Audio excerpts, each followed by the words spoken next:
అనిశ్చితిలోనూ పరుగే. వచ్చే ఏడాది ఆర్థిక వృద్ధి రేటు 6.8% నుంచి 7.2%. వాణిజ్య ముప్పులు, అంతర్జాతీయ ఒడిదుడుకులు ఉన్నా ముందుకే. ప్రజల బ్యాలెన్స్ షీట్లు కలకల్లాడుతున్నాయట. సామాజిక మాధ్యమాలపై వయస్సుల వారీ నియంత్రణ అవసరం. ఆర్థిక సర్వేలో వెల్లడి. పార్లమెంట్లో ప్రవేశపెట్టిన నిర్మలా సీతారామన్. ప్రతిసారి పూర్తిస్థాయి బడ్జెట్ ప్రవేశపెట్టే ముందు ఈ ఆర్థిక సర్వే చేస్తారు. దేశం పరిస్థితి ఎట్లా ఉంది ఫైనాన్షియల్గా అని ఆర్థిక సర్వే చెప్తుందట. అనిశ్చితిలో కూడా దేశం ఉరుకుతుందట. వందే భారత్ ట్రైన్ పోయినట్టు పోతుందట. శతాబ్ది ఎక్స్ప్రెస్ పోయినట్టు గంటకి 150, 300, 400 స్పీడ్లో పోతుందట. కంటికి కూడా కనబడతలేదట. మెరుపుతీగా వచ్చినావు పోయినావు అని అంటారు చూడు, వాట్లుందట దేశం పరిస్థితి. అంత గొప్పగా ఈ దేశంలో ప్రభుత్వ విద్య ఉందా?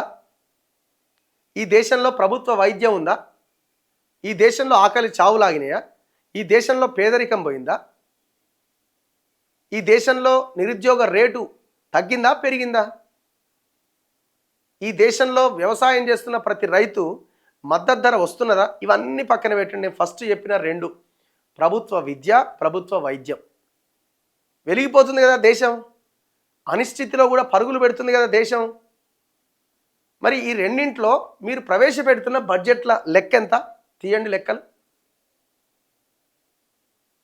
ఏం దారుణం ఇది? ఈ సర్వేలు, ఈ కథలు. వెలిగిపోతుందట. అంతర్జాతీయంగా ఒడిదుడుకులు, వాణిజ్య ముప్పులు వెంటాడుతున్న భారతదేశంలో వచ్చే ఏడాది ఆర్థిక వృద్ధి రేటు పరుగులు తీయబోతుందని ఆర్థిక సర్వే వెల్లడించిందట. అది ప్రపంచ సగటును మించి కొనసాగబోతున్నదట. అత్యంత వేగంగా అభివృద్ధి చెందుతున్న భారీ ఆర్థిక వ్యవస్థగా తన స్థానాన్ని భారత్ నిలబెట్టుకోబోతున్నది. ఇప్పుడు ఈ లెక్కలు ఎట్లా చేస్తారు? అదానీలు, అంబానీలు, ఇంకెవడు టాటాలు, బిర్లాలు, వాళ్ళందరి ఆస్తి కూడా అతి సామాన్య పేదోడి ఆస్తితో కూడా కలిపి లెక్క కడతారు. ఇవాళ మొత్తం 90% సంపద అంతా 10% మంది చేతిలో కేంద్రీకృతమై ఉన్నది. ఆ 90% సంపద 10% సంపద 90% ప్రజలకు డిస్ట్రిబ్యూట్ అయి ఉన్నది. వాన్ని వీన్ని అందరినీ కలిపి లెక్కలేస్తే అద్భుతమే అనిపిస్తుంది. ఎందుకంటే ఈ దేశ సంపద అంతా కొంతమంది పెట్టుబడిదారుల చేతుల్లో పోగైపోయి ఉన్నది కాబట్టి. బలిసినోడు ఇంకా బలుస్తున్నాడు, ఏం లేనోడు ఇంకా దిగజారిపోతున్నాడు. సర్వేలు ఇంతకంటే గొప్పగా ఎట్లొస్తాయి? మీరు లెక్క కట్టాల్సింది మిడిల్ క్లాస్ ఫ్యామిలీస్ నుంచి పేదరికంలో ఉన్న ఫ్యామిలీస్, వాళ్ళని లెక్క కట్టండి. అప్పుడు తెలుస్తుంది అనిశ్చితిలో పరుగులు పెడుతుందా, వెనక్కిపోతుందా, ఏమవుతుంది అన్నది. 2026-27 ఏడాదిలో ఆర్థిక వృద్ధి రేటు 6.8% నుంచి 7.2% మధ్య ఉండొచ్చట. అయితే వినియోగం, పెట్టుబడుల్లో స్వల్ప తగ్గుదల కారణంగా ప్రస్తుత ఆర్థిక ఏడాది వృద్ధి రేటైన 7.4% కంటే వచ్చే ఏడాది స్వల్పంగా నెమ్మదించబోతున్నదట.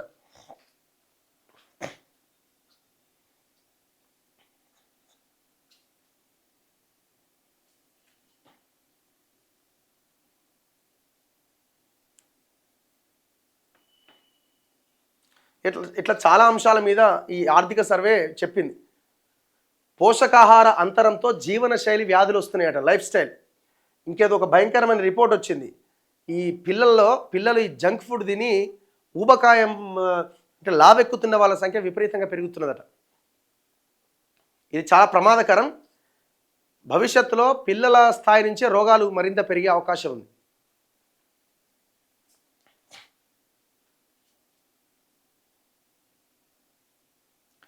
ఇక అన్నింటికంటే ముఖ్యంగా తెలంగాణ గురించి అంటే ఏం చెప్పిందట ఆర్థిక సర్వే అంటే, కాళేశ్వరము, మిషన్ భగీరథ వీటి వల్ల ఆయకట్టు బాగా పెరిగిందట. ఇది మరీ కామెడీగా లేదు. ఇప్పుడు కాళేశ్వరం ప్రాజెక్టు ఎప్పుడండి అది మేడిగడ్డ దగ్గర కుంగిపోయింది? దాదాపు 3 ఏళ్ల నుంచి అది అసలు కనీసం ఒక గేటు కూడా ఓపెన్ చేసి నీళ్లు పంపించిన పరిస్థితి లేదు కదా. అది కుంగిపోయిన దగ్గర నుంచి స్టాప్ చేసే ఉంది. చాలామంది అంటారు ఏంటంటే, మరి మిగతాదంతా కాళేశ్వరంలో భాగమే కదా, అక్కడి నుంచి నీళ్ళు పోతున్నాయి కదా అంటారు. ఎట్లా వస్తున్నాయి అక్కడి నుంచి నీళ్లు? ఎల్లంపల్లి నుంచి వస్తున్నాయి. ఎల్లంపల్లి ఎవరి హయాంలో కట్టింది? గత ప్రభుత్వాల హయాంలో కట్టింది. శ్రీరామ్ సాగరు వయా ఎల్లంపల్లి నుంచి అటు దిగువకు పోతున్నాయి. వీళ్ళు ఏం చెప్తారంటే మల్లన్న సాగర్ ఉంది కదా అంటారు. మల్లన్న సాగర్ కెపాసిటీ ఎంత? 50 టీఎంసీలు. ఎన్ని టీఎంసీలు నింపుతున్నారు అందులో? ఇగో అది ఇక్కడ రాశారు, ద్రవ్యోల్బణం తగ్గింది, రెవెన్యూ లోటు పెరుగుతోంది, పీపీపీలో వీహబ్ మెరుగైన కార్యక్రమం, కాళేశ్వరం మిషన్ కాకతీయతో ఆయకట్టు పెరిగిందట, తెలంగాణపై ఆర్థిక సర్వేలో వెల్లడి. ఇగో ఇది నమస్తే తెలంగాణ వీళ్ళు రాసుకుంటారు కదా. ప్రగతిమయం ఏమయ్యా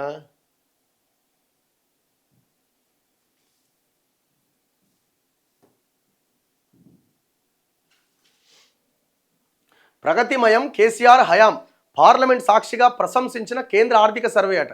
కాళేశ్వరం ప్రాజెక్టుతోనే రాష్ట్రంలో జలసిరి, దాంతో 89 లక్షల ఎకరాలు కొత్తగా సాగులోకి వచ్చినాయట. అసలు నీ కాళేశ్వరం ప్రాజెక్టు కెపాసిటీనే 18 లక్షల ఎకరాలు 20 లక్షల ఎకరాలు, మీరు పెట్టుకునే కెపాసిటీ 89 లక్షల ఎకరాలకి ఎట్లా? మనం ఎక్కడ లెక్కలు వేయాలి? లెక్కలు ఎట్లా వేయాలా? తెలంగాణలో బోర్లు ఏమైనా తగ్గినాయా? బోర్ల వినియోగం ఏమైనా తగ్గిందా? ఇంకా పెరిగింది.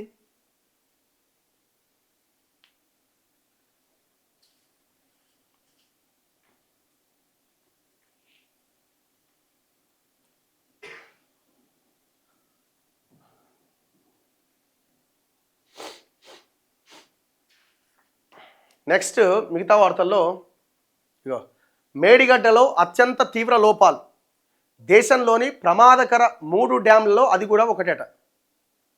ఆడనేమో 89 లక్షల ఎకరాలు బారిందని రాసుకుంటున్నారు.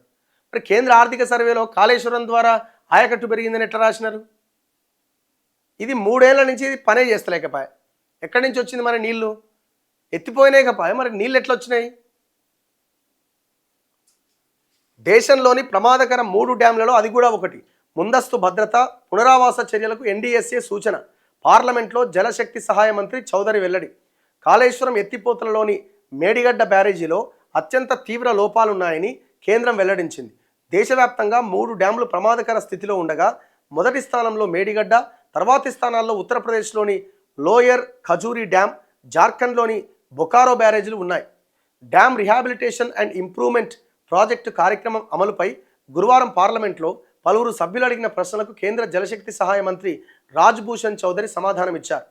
జాతీయ ఆనకట్టల భద్రతా పర్యవేక్షణ సంస్థ రూపొందించిన స్పెసిఫైడ్ డ్యామ్స్ జాతీయ రిజిస్టర్ 2025లో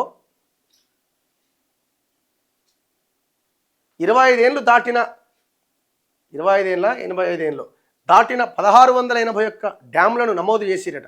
రాష్ట్రాల భాగస్వామ్యంతో చేపట్టిన అధ్యయనానికి సంబంధించిన వివరాలు, రాష్ట్రాలకు కేంద్రం విడుదల చేస్తున్న డ్రిప్ నిధుల కేటాయింపు, ఖర్చుకు సంబంధించిన వివరాలు మంత్రి వెల్లడించారు.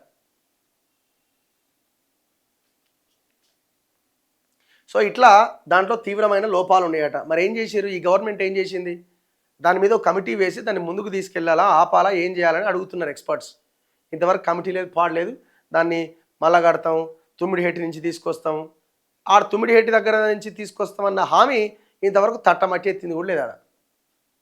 ఉంటే జనరల్ సీట్లన్నీ బీసీలవే కదా, అరే అది జరగాల. ఇంకా అంత భయంకరమైన ఐక్యత రాలే. మొన్న సర్పంచ్ ఎలక్షన్లో అది కొంత కనబడ్డది. సో ఆ దిశగానే మనం ముందుకెళ్లాల్సిన అవసరం ఉన్నది. కానీ పార్టీలు ఇచ్చిన హామీలు నిలబెట్టుకోవాలి కదా.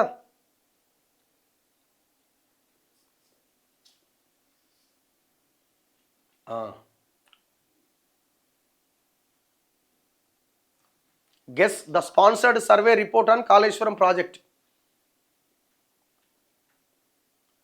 ఈ దేశంలో తెల్ల రేషన్ కార్డులు ఎన్ని ఉన్నవో చెప్పలేవా? దేశం పరుగులు పెడుతోందని దేశంలో అన్ని బొక్కలే. మన తెలంగాణలో 3 కోట్ల మంది వైట్ రేషన్ కార్డు సభ్యులుగా ఉన్నారు. 3 కోట్ల మంది అంటే మొత్తం జనాభాలో 95% మంది పేదోళ్ళే ఉన్నారు.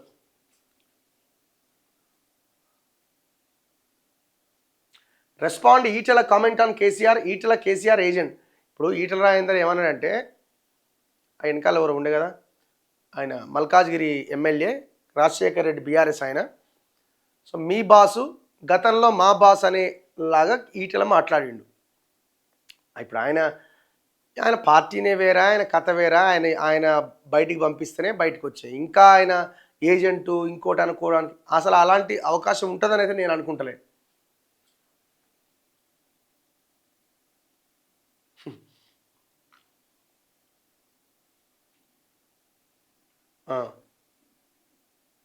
అన్న వీక్లీ వన్స్ ఒక గవర్నమెంట్ స్కూలు హాస్పిటల్ వెళ్ళండి, దాని మీద రెగ్యులర్ ఫాలోఅప్ చేయండి. మంచి సజెషన్ ఇది, ఖచ్చితంగా ప్రయత్నం చేస్తాం.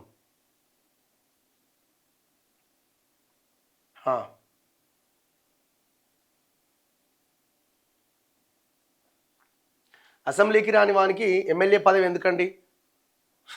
విచారణకు చేత కానప్పుడు ఎమ్మెల్యే పదవి ఎందుకండి? అట్లా ఉంటుంది. పదవి లేకపోతే ప్రాణం పోదు.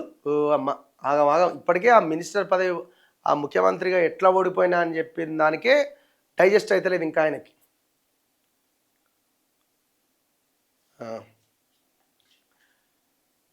ఎలక్షన్లు అయిపోయినాక బీసీ వాదం గుర్తుకొస్తుందన్న పార్టీలందరికీ. అప్పుడు కూడా గుర్తుకురాదు. మనం అంతా సైలెంట్గా ఉంటే అప్పటికి కూడా గుర్తుకురాదు వాళ్ళకి. ఆర్టీసీ గురించి మాట్లాడండి. KCR very good drama. IBomma Ravi ఏమైంది? ఏది ఇంకేం క్లారిటీ లేదు అది. అయితే ఇప్పుడు ఈ మున్సిపల్ ఎలక్షన్స్ గురించి మనం మాట్లాడాలి. దయచేసి మున్సిపల్ ఎన్నికల్లో పెద్ద ఎత్తున యువత పోటీ చేయండి. ఇది వార్డు మెంబర్లుగా మీరు ఫస్ట్ పోటీ చేయాల్సి ఉంటుంది. దాని తర్వాత మెజారిటీ వార్డు మెంబర్లు కలిసి ఆ మున్సిపల్ చైర్మన్ని కానీ, మెజారిటీ కార్పొరేటర్లు ఆ కార్పొరేషన్ చైర్మన్ అంటే మేయర్ని ఎన్నుకుంటారు. ఈ టోటల్ ఎపిసోడ్లో పోటీ చేయాల్సింది బలహీన వర్గాలు, జనరల్ స్థానాల్లో ఎస్సీలు, ఎస్టీలు, బీసీలు పెద్ద ఎత్తున పోటీ చేయండి. మొన్న సర్పంచ్ ఎలక్షన్లో ఇది ప్రూవ్ అయింది. చాలా జనరల్ స్థానాల్లో బీసీలు గెలిచారు. చాలా జనరల్ స్థానాల్లో ఎస్సీలు కూడా పోటీ చేసి గెలిచారు. సో కాబట్టి జనరల్ సీట్లలో పెద్ద ఎత్తున పోటీ చేసే ప్రయత్నం చేయండి. యువత రాజకీయాల్లోకి రండి. మీరు ప్రజలకు మంచి చేయాలనే ఆలోచన మీకు వచ్చినప్పుడు ఇమీడియట్గా మీరు ఆ వార్డుకి నామినేషన్ వేయండి. ఇంకా నామినేషన్ అయిన వాళ్ళు ఇవాళ లాస్ట్ డేట్ కాబట్టి ఇంకా సమయం ఉంది. సాయంత్రం 3 గంటలు 5 గంటల దాకా సమయం ఉంది కాబట్టి ఇమీడియట్గా నామినేషన్ వేసే ప్రయత్నం చేయండి. ప్రజలకు మేము ఇస్తున్న పిలుపు, దయచేసి ప్రజలు డబ్బులకు అమ్ముడు పోకండి. ఆలోచించి ఓటు వేయండి. వార్డు మీ మున్సిపాలిటీలో వార్డు మెంబర్గా పోటీ చేస్తూ మీకు ఓటుకు 5,000 10,000 ఇస్తున్నాడంటే మళ్ళీ గెలిచిన తర్వాత ఎట్లా రికవరీ చేయాలన్న దాని మీదనే ఆయన దృష్టి పెడతాడు. అంతే తప్ప మీకోసం పని చేయడు. కాబట్టి మీకు అందుబాటులో ఉన్న వ్యక్తి, మీ ఆ మున్సిపల్ ఏరియా పరిధిలో ఉన్న వ్యక్తి, మీ మండలంలో మీ మున్సిపాలిటీలో ఉన్న వ్యక్తికి మాత్రమే ఓటేసే ప్రయత్నం చేయండి. హైదరాబాద్ నుంచి గాలి మోటార్లల్లో బండ్లల్లో వచ్చి దిగుతాం, వారానికి ఒకసారి, 10 రోజులకు ఒకసారి, లేకపోతే సంవత్సరానికి ఒకసారి వస్తాం, వినాయక చవితికి వచ్చి చందాలు ఇస్తాం, దసరాకు వచ్చి దావతులు ఇస్తాం, సంక్రాంతికి వచ్చి ఇంకేదో చేస్తాం, ఏది క్రికెట్ మ్యాచ్లు పెడతాం అని చెప్పే వాళ్ళకి దయచేసి ఓట్లు వేయకండి. మీకు అందుబాటులో ఉన్న వ్యక్తికి ఓటేసే ప్రయత్నం చేయండి. డబ్బులకు అమ్ముడు పోకండి, ఓటును అమ్ముకోకండి. సర్పంచ్ ఎలక్షన్లో కొంతవరకు అది 5%, 10% ప్రజల్లో కొంత చైతన్యం వచ్చింది. జనరల్ స్థానాల్లో కూడా ఎస్సీ, ఎస్టీ, బీసీ అభ్యర్థులు గెలుపొందడం జరిగింది. సో ఆ దిశగా మనం ఇంకా బలంగా పనిచేయాల్సిన అవసరం ఉంది. ఇవి పార్టీల పరంగా జరుగుతున్న ఎన్నికలు కాబట్టి ఎంత పార్టీ పరంగా జరిగిన ఎలక్షన్స్ అయినా, పార్టీ సింబల్స్ మీద జరుగుతున్న ఎలక్షన్స్ అయినా లోకల్గా ఉన్న స్థానిక అంశాలే ఇందుకు దోహదపడతాయి. దీనివల్ల గవర్నమెంట్ దిగిపోవడం కానీ, గవర్నమెంట్ కొత్తది రావడం కానీ ఏమీ ఉండదు. కాబట్టి లోకల్గా ఉన్న మంచి అభ్యర్థిని ఎన్నుకునే ప్రయత్నం చేయండి. పార్టీలకు అతీతంగా పార్టీ గుర్తు తర్వాత పోటీ చేస్తున్న అభ్యర్థి ముందు అన్నది మనసులో పెట్టుకోండి, మైండ్లో పెట్టుకోండి.